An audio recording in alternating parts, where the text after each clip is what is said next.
I just finished reading probably one of the more difficult books that I've ever read, one of the most emotionally resonant books that I've ever read. Definitely a depressing book, but I think it's a good book and a really important book. It's The Free by Willie Vlautin. This book really touched me and was really powerful and yet somehow difficult to read book at the same time. It's one of those things that's like so emotionally touching that it actually becomes difficult.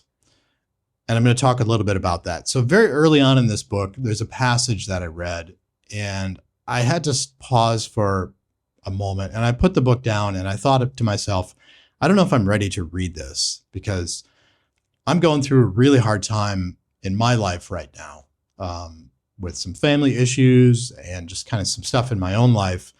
And I just really had to ask myself, like, is this what I want to be doing in my free time? I don't have much free time because I'm working a lot right now. Do I want to be spending that free time with something that's really difficult and depressing and, you know, a little hitting really close to home? I guess I'll say that. So I'm going to read that passage to you and then talk about this passage because it's not just all about me. So here we go. I read it on my Kindle. That's why I've got my Kindle here in front of me. The pain seemed to stop time.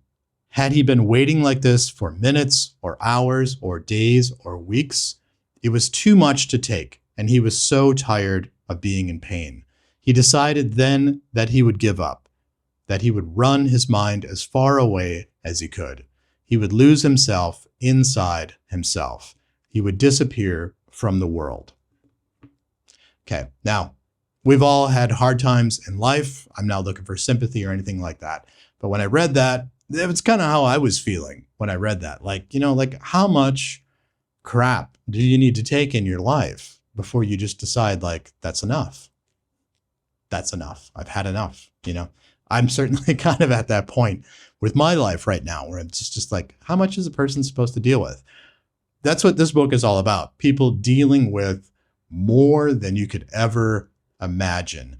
And Willie Vlautin does it in such an emotionally resonant and touching way, and in such a way that portrays that he is the kind of writer and he is the kind of person that really loves people. He really loves humanity, and he really wants to portray that. So he's portraying people, he's taking people at the darkest times of their life. I mean, this is a character, I'll give you some context on this passage. This is very early in the book. I read this on my Kindle, so I can't tell you the page, but this is only 7% into the book. And at this point, this character has woken up from a coma, realized that he's been in a coma for years, if not decades, realizes that his body is gone, his body is physically ruined, that his brain is damaged, and he doesn't want to live anymore. So he throws himself down a set of stairs, hoping that he will land on a kind of barrier at the bottom of the stairs to kill himself, but it doesn't work. Then he wakes up in the hospital at this point where he's feeling all this incredible pain, physically, psychologically, morally, ethically, in his heart, in his physical heart, and in his metaphorical heart. And he realizes he can't actually end his life because he's in a hospital bed and he's hooked up to all these kinds of machines and things like that. So he's going to psychologically end his life, and he retreats into his mind. That is one of those like, holy shit moments. Holy shit. You know, like, I can't believe I just read that. And that's like 7% into this book. What happens from here is even more technically like horrible stuff. You know, his mother comes to sit beside him and she reads science fiction stories to him. And there's an interesting thing in the book, just to kind of go on a tangent about the actual book. He kind of internalizes the stories that she reads to him. They're all these kind of like really wild science fiction stories. And he creates this interior narrative, this whole world inside of his mind with his girlfriend. And they're trying to run away from this group of vigilantes kind of called the Free, and they're chasing people who have some sort of strange mark, which is a reaction to, I think, a vaccine, if I got that correct. That's kind of irrelevant. But what's relevant is he and his girlfriend in his mind, he and his girlfriend are basically running across the country trying to stay free. They're running from people called the free. So there's a bit of irony there. Alongside that, so you've got his mother taking care of him. Then we get the story of the nurse who comes into his room to also take care of him. And she's also taking care of his father, who has become very mentally ill, but doesn't want to see anyone, doesn't want to get any kind of diagnosis, but she loves him. So she's taking care of him, but he's very difficult to take care of. And then she comes across inside the hospital. She's taking care of a girl who has been abused. She's kind of gotten hooked on drugs, and she has some abscesses from injecting the drugs. And the guys that she's been hanging out with who abuse her keep visiting the hospital and keep giving her a hard time and try to get her out to come back and join them. And then there's the guy who finds the vet at the group home. I can't believe I glossed over him. He's got a horrible life too. He's working 2 jobs. He works basically 18 hours a day. He works overnights at this group home, and then he works during the day at a paint store.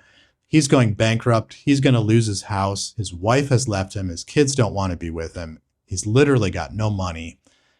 All of these people have horrible lives, and yet Willie Vlautin writes about them and portrays them in such a touching way and in such a loving way that you don't necessarily feel sympathy for them. I mean, you can't help but feel sympathy for them, but that's not the point. To me, the point was that you as the reader build your own resilience or rebuild your resilience or find some resilience by reading about these kinds of lives that these characters live and how they just kind of keep pushing through life. And even this character who doesn't want to live anymore, even though he's retreated, psychologically, he's still trying to be free. He's trying to be himself. So really touching book. Sorry, I kind of went on some weird tangents here.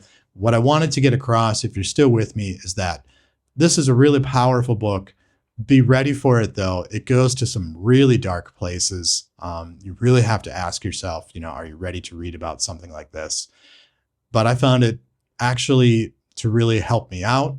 Like I said, I'm going through a really hard time, but I found that this book actually helped me kind of get back in touch with my own resilience and my own desire to keep going. And you got to keep going. You got to keep making life the best that you can be. And I think that's really what this book is all about, trying to make life as best as you possibly can be, given what you've dealt with. Okay, so a bit of a ramble there. Hopefully you stuck with me.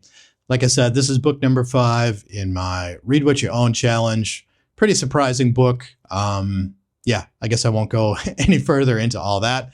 If you've read this book, if you've read any Willie Vlautin, let me know in the comments below. And let me know, if you've read similar books like this when you've been going through a hard time and, books that have maybe kind of helped you reach a higher ground or kind of help steady the waters as you go, so to speak. So yeah, there you go. My name's Carl, and this has been Please Read Your Book.